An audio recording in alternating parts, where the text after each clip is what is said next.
আপনি কি বারবার হাত ধুয়ে নেন যদিও আপনার হাত পরিষ্কার থাকে সব সময়? কি একবার গ্যাসের চুলা অফ করার পরেও বারবার চেক করেন যে ঠিকমতো অফ করেছেন কিনা? তালা লাগানোর পরে কি বারবার চেক করে দেখে নেন আরও ৫-১০ বার করে যে তালাটা ঠিকমতো লাগিয়েছেন কিনা? বাথরুমে গোসল করতে ঢুকে অনেকক্ষণ সময় নেন, যেটা কিনা খুবই অ্যাবনর্মাল মনে হতে থাকে যে ঠিকমতো পরিষ্কার হচ্ছেন না, জীবাণু লেগে থাকছে। আর কি নিজের মনের ইচ্ছার বিরুদ্ধেও অনেক রকম অবান্তর চিন্তাভাবনা, অশ্লীল চিন্তাভাবনা বা ডিস্টার্বিং চিন্তাভাবনা আসে আপনার মনে? তাহলে হতে পারে আপনি ওসিডিতে ভুগছেন। আজকের ভিডিওতে আমরা সহজ বাংলা ভাষায় জানব ওসিডি কি, কেন হয় এবং এটার কি আদৌ কোনো চিকিৎসা আছে কি না। আসসালামু আলাইকুম, কেমন আছে সবাই? আশা করি সবাই অনেক ভালো আছো আল্লাহর রহমতে। আর এটাই আজকে আমার এভাবে ইউটিউবে আসা প্রথম ভিডিও। তো আজকে আমি একটা মেডিকেল টপিক নিয়ে কথা বলবো তোমাদের সাথে। গতদিন আমার ভিডিওতে একজন আপু কমেন্ট করেছিলেন যে ওসিডি সম্পর্কে যদি আমি কিছু বলি আর এটা কিভাবে কন্ট্রোল করা যেতে পারে। তো আমি ভাবলাম ওকে চলো তাহলে এই ব্যাপারে একটু কথা বলি। আর এটা যেহেতু আমার এরকম ইউটিউবের প্রথম ভিডিও যেটাতে আমি ক্যামেরার সামনে এসে কথা বলছি, তো আমার একটু নার্ভাস ফিল হচ্ছে। আশা করি তোমরা ব্যাপারটাকে নর্মালি নেবে। আমরা জানবো ওসিডি মানে কি। ওসিডি হলো অবসেসিভ কম্পালসিভ ডিসঅর্ডার। ধরো তোমার সামনে কেউ একজন এসেছে, র্যান্ডম কেউ, তোমার ফ্রেন্ড হতে পারে, তোমার প্রতিবেশী হতে পারে বা তোমার পরিচিত যে কেউ এসে বলল যে আই হ্যাভ ওসিডি। আসলেই কি তার ওসিডি আছে? তুমি নিজেকে প্রশ্ন করো তো। ওসিডি থাকবে সে কখনো এত কনফিডেন্টলি এই কথাটা বলবে না যে আমার ওসিডি আছে বা আমার সূচিবায়ু আছে। এটা আসলে একটা মানসিক রোগ এবং একটা মানুষ যাদের আসলেই ওসিডি আছে তারা আসলে অনেক সাফার করে, অনেক কষ্টে থাকে, অনেক অ্যাংজাইটি হয় তাদের। আর মানসিক রোগ কখনোই সুপারফিশিয়াল কিছু না, মানে হালকাভাবে দেখার কোনো সুযোগ নেই এটাকে। এটা আসলে অনেক সিরিয়াস একটা ইস্যু। আসার কথা এই যে এটা প্রিভেন্ট করা যায় এবং কন্ট্রোল করা যায় এবং আলটিমেটলি নিরাময়ও করা যায় প্রপার চিকিৎসার মাধ্যমে। তো আমি তোমাদেরকে ডিটেলসেই বলছি সব কিছু।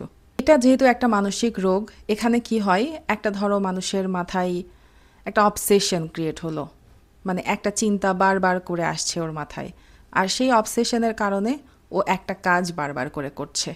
তো সেটা কম্পালসিভ একটা কাজ করছে। যেমন ধরো উদাহরণ দিয়ে তোমাদেরকে আমি বুঝাই যে কারো যদি ধরো কেউ যদি বারবার করে চিন্তা করে যে তার হাতে অনেক জীবাণু লেগে আছে, আর সেই কারণে সে বারবার করে হাত ধুচ্ছে, হ্যান্ড ওয়াশ দিয়ে হাত ধুচ্ছে। তো এরকম রোগীদের ক্ষেত্রে দেখা যায় তারা এত বেশি হাত ধুয়ে ফেলে যে তাদের হাতের চামড়া একসময় যে উঠে যাওয়া শুরু করে।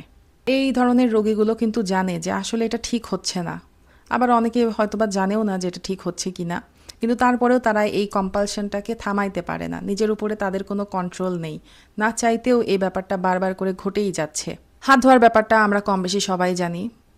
অনেকে দেখা যায় যে শুধুমাত্র হাত ধোয়ার ব্যাপারটাকেই ওসিডি হিসেবে আখ্যায়িত করে ফেলে, কিন্তু আরও অনেক কিছু আছে যেগুলো ওসিডির মধ্যে পড়ে।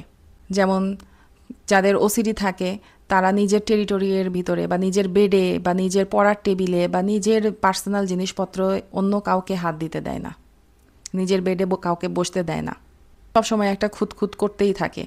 জিনিসগুলো নিয়ে সবসময় অনেক গুছানো হয়, মানে প্রয়োজনের চেয়ে অতিরিক্ত গুছানো হয় সবসময়, এবং একটু ১৯-২০ হলে দেখা যায় সেটা আবার ঠিক করে রাখে। মধ্যে ৫-৬ বার করে দেখা যাবে আলনা, আলমারি, ড্রেসিং টেবিল সব কিছু চেক করবে এবং ঠিকঠাক করবে। গোসল করতে গেলে প্রয়োজনের চেয়ে অনেক বেশি সময় নেবে, কারণ তাদের মনে হতে পারে যে প্রপারলি পরিষ্কার হচ্ছে না নিজে। প্রস্রাব পায়খানা করার পরে যখন পানি নিতে যাবে তখনও অনেকক্ষণ ধরে পানি নেবে এবং প্রয়োজনের চেয়ে অনেক অতিরিক্ত পানি নষ্ট করবে। তাদের মনে হবে যে তারা প্রপারলি ময়লা পরিষ্কার করতে পারছে না। আসলে কি ব্যাপারটা যুক্তিসঙ্গত? অনেক সময় দেখা যায় যে এই ধরনের ব্যক্তিদের অসুস্থতার মাত্রা এত বেশি যে তারা ঘর থেকে বের হতে চায় না, তাদের এই খুঁতখুঁতে স্বভাবের বাইরে যে কারোর সাথে মিশতে চায় না। অনেকে তো এমন আছেন যে কারোর সাথে হ্যান্ডশেক, কোলাকুলি এসব পর্যন্ত করতে চান না। প্রত্যেকটা বিষয় নিয়ে অনেক বেশি ওভার থিঙ্কিং করে, খামখেয়ালি বা খেয়ালি ভাবনা, চিন্তাভাবনা, মাথার মধ্যে অনেক কিছু অ্যাবনর্মাল চিন্তাভাবনাও আসে, অনেক সময় অশ্লীল চিন্তাভাবনাও আসে। অনেক সময় এরা চায় এরকম চিন্তাভাবনা না করতে, কিন্তু দেখা যাবে মাথায় বারবার করে আসছে। পাশ দিয়ে যদি কুকুর বা বিড়াল হেঁটে যায়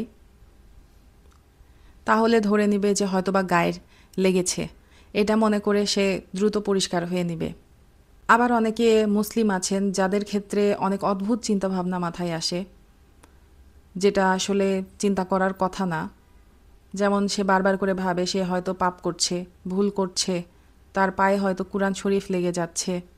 মানে অদ্ভুত চিন্তাভাবনা, অনেক বেশি চিন্তাভাবনা, যেগুলা আসলে করার কথা নয়। এরকমও অনেকে ভাবে যে সিজদা হয়তো অন্য কাউকে করছে, এরকম একটা চিন্তাভাবনা চলে আসে।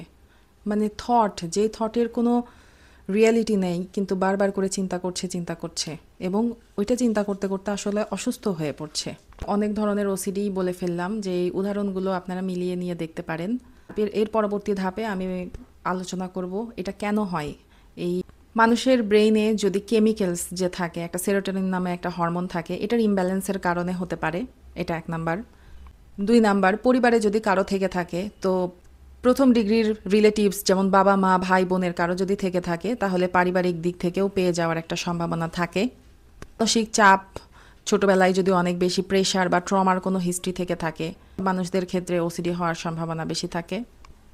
নাম্বার বলবো, কেউ যদি পারফেকশনিস্ট হয়, মানে এরকম স্বভাব যদি কারো থাকে, তাহলে সে চাইবে সব কিছু নিখুঁতভাবে করতে, তো তাদের ক্ষেত্রেও দেখা যায় যে গ্র্যাজুয়ালি একটা ওসিডি ডেভেলপ করতে পারে। ধরো যার ওসিডি আছে, ও শুধুমাত্র ও নিজেই বুঝতে পারবে যে ও কতটা কষ্টের মধ্যে আছে। আবার এটার গ্রেড যদি অনেক বেড়ে যায়, এরকমও অবস্থা হইতে পারে যে ও নিজে বুঝছেই না যে ওর একটা সমস্যা হচ্ছে। তো আসলে যদি কেউ যদি বুঝতে পারে যে তার ওসিডি প্রবলেম হচ্ছে, তার উচিত সবার প্রথমে চিকিৎসা নেওয়া, এবং তাকে এটা মাথায় রাখতে হবে যে এটা কোনো ভুল না, এটা কোনো দোষ না, এটা অন্য বাকি সব রোগের মতো একটা সিম্পল রোগ, এবং এটা চিকিৎসাযোগ্য এবং এটা নিরাময়যোগ্য। এই মনোভাবটা রাখতে হবে। আমরা তো বাংলাদেশে বসবাস করি, আর এখানে মানসিক রোগগুলোকে অনেক খারাপভাবে বিচার করা হয়। কেউ যদি কোনো রকম মানসিক সমস্যায় ভুগে, তাহলে দেখা যায় তাকে মানুষ পাগল আখ্যায়িত করতে দ্বিতীয়বার ভাবে না। আমার মনে হয় এরকম মানুষদের সাথে তার আশপাশের মানুষজনের বিহেভিয়ার খুবই এমপ্যাথির সাথে হওয়া উচিত, এবং তাকে যেন বাকি সবাই বুঝতে পারে, এরকম একটা এনভায়রনমেন্টে থাকা উচিত। আমি এখন আলোচনা করব যে এখানে কি কি চিকিৎসা পদ্ধতি রয়েছে। ওসিডি চিকিৎসার মূলত 3টা ধাপ আছে। 3টা ধাপের মধ্যে প্রথম ধাপটা হচ্ছে কগনিটিভ বিহেভিওরাল থেরাপি, আর এটাই এখন পর্যন্ত সবচেয়ে কার্যকরী চিকিৎসা। এই চিকিৎসাতে রোগীদেরকে শেখানো হয় কিভাবে তারা তাদের ভয়ের মুখোমুখি হবে। যেমন ধরো, ওই যে আমরা প্রথমে বললাম যে ও ভাবছে বারবার ওর হাতে কোনো এক জায়গায় জীবাণু আছে, তো এখন এটার জন্য সে বারবার করে হাত ধুচ্ছে। তো এক্ষেত্রে ওই রোগীটাকে ওই চিন্তারই মুখোমুখি করতে বলবো আমরা। তখন একটা কগনিটিভ বিহেভিওরাল থেরাপি নেয়ার জন্য একজন সাইকোলজিস্টের কাছে যাবেন রোগী, তখন তাকে এটাই শেখানো হবে যে তোমার যখন মনে হবে যে তোমার ভয় হচ্ছে, তোমার হাতে জীবাণু আছে, তখন তুমি ওয়েট করবে এবং অপেক্ষা করতে শিখবে। তুমি যে কম্পালসিভ একটা বিহেভ করছো, ওই বিহেভিয়ারটা তোমার করা যাবে না। তবেই রোগীকে শেখানো হয়। আর এইটা আসলে প্রফেশনাল সাইকোলজিস্টদের যারা আছেন, তাদের কাছ থেকে এই থেরাপিটা নিলে সবচেয়ে বেশি কার্যকরী হয়। এখন প্রশ্ন আসতে পারে যে কতদিন সময় লাগে, এই থেরাপি কতদিন লাগবে। এটা 12টা থেকে 20টা সেশনের মতো লাগতে পারে, সপ্তাহে একটা করে দিতে পারে। মোট কথা, রোগীর প্রয়োজন অনুযায়ী যতগুলো লাগে ততগুলো দিতে। রোগী যদি নিজে থেকে যেতে না চায়, তাহলে আমার মনে হয় তার পরিবারের দায়িত্ব নিয়ে রোগীকে সেশনে নিয়ে যাওয়ানো উচিত। এছাড়া 2য় ধাপে আসি, যেটা হচ্ছে ওষুধ। যে কোনো রোগ হলেই ওষুধ খেতে হয়, এটা সাধারণ নিয়ম। তো যদি কেউ এই ওসিডির সমস্যার জন্য একজন সাইকিয়াট্রিস্টের কাছে যান, তাহলে তাকে কিছু ওষুধপত্র দেওয়া হবে। ওষুধগুলো সিবিটি, মানে কগনিটিভ বিহেভিওরাল থেরাপির সাথে যদি একযোগে নেওয়া যায়, তাহলে রেজাল্টটা অনেক বেশি ভালো হয় শুধুমাত্র একা ওষুধ খাওয়ার চেয়ে। তো বিভিন্ন ধরনের ওষুধ আছে। একজন বিশেষজ্ঞ ডাক্তারের সাথে পরামর্শ নিয়ে ওষুধ খেলে সবচেয়ে ভালো রেজাল্ট হবে। তো আমাদের সমাজে অনেক প্রচলিত কথা আছে যে মানসিক ডাক্তারের কাছে গেলে শুধুমাত্র ঘুমের ওষুধ দেয়। আসলে ব্যাপারটা তা না। মানসিক রোগ চিকিৎসা করার জন্য যে ওষুধগুলো দেওয়া হয়, সেগুলোর সাইড ইফেক্ট হিসেবে কিছুটা ঘুম আসে এবং ঘুম বেশি হয়। এ কারণে মানুষ ভাবে যে ঘুমের ওষুধই বোধহয় তাকে শুধু দেওয়া হয়েছে।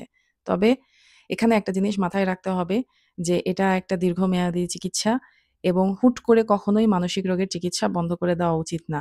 একজন বিশেষজ্ঞ ডাক্তারের সাথে পরামর্শ নিয়ে নিয়মিত ওষুধ খেয়ে যখন ভালোর দিকে যাবে, তখন আবার ধীরে ধীরে ওষুধগুলো বন্ধ করতে হবে। এ ব্যাপারটা মাথায় রাখতে হবে।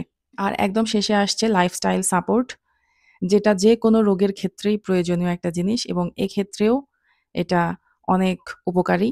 যেমন মেডিটেশন করতে পারে একজন রোগী, অথবা পর্যাপ্ত ঘুম, স্ট্রেস কমানো, নিয়মিত ঘুমানো, সকালবেলা ঘুম থেকে ওঠা, কর্টিসল লেভেল কমানো। তো মোট কথা একটা সুস্থ জীবনযাপন করতে হবে। তাহলে দেখা যাবে ব্যাপারগুলো আস্তে, আস্তে কমে আসছে। শেষে একটা কথা বলি যে ওসিডি কে সাধারণত দেখা যায় আমাদের সমাজে খারাপভাবেই নেওয়া হয়। অনেকে আবার বলে বদঅভ্যাস বা খেয়ালি ভাব, বলে ধর্মীয় ভাব বেশি বা আল্লাহকে অনেক বেশি ভয় পাচ্ছে তাই এরকম চিন্তাভাবনা করছে। তো মোট কথা ব্যাপারগুলো এরকম না। যদি আপনি নিজের মধ্যে অথবা আপনার আশেপাশে কারো মধ্যে আমি এখন পর্যন্ত যতগুলো কথা বর্ণনা করেছি এরকম যদি কোনো কিছু পেয়ে থাকেন, তাহলে তার সাথে সহানুভূতির সাথে ব্যবহার করবেন এবং যদি মনে হয় যে চিকিৎসা প্রয়োজন, তাহলে একজন বিশেষজ্ঞ ডাক্তারের সাথে যোগাযোগ করবেন। অথবা একজন প্রফেশনাল সাইকোলজিস্ট যিনি কগনিটিভ বিহেভিওরাল থেরাপি দেন, এরকম কারো সাথেও যোগাযোগ করতে পারেন। এসব নিয়ে একদমই হতাশ হওয়া যাবে না, টেনশন করা যাবে না, ডিপ্রেশনে থাকা যাবে না, অ্যাংজাইটি করা যাবে না। স্বাভাবিক নিয়মে জীবন ধারণ করতে হবে এবং নিজের জীবনকে কিভাবে আরেকটু ইমপ্রুভ করা যায়, এজন্য প্রয়োজনীয় ব্যবস্থা নিতে হবে এবং সবসময় একটা পজিটিভ মনোভাব রাখতে হবে। আশা করি আজকের ভিডিওটা আপনাদের অনেক উপকারে আসবে। আর এই ভিডিওটা যদি ভালো লেগে থাকে তাহলে লাইক, কমেন্ট, সাবস্ক্রাইব করে পাশে থাকবেন। ওকে, আল্লাহ হাফেজ। আর পরবর্তীতে কি ধরনের ভিডিও চান বা কি জানতে চান, এরকম যদি কোনো প্রশ্ন থেকে থাকে অবশ্যই আমাকে কমেন্ট করে জানাবেন। আমি উত্তর দেওয়ার চেষ্টা করব। ওকে, আসসালামু আলাইকুম।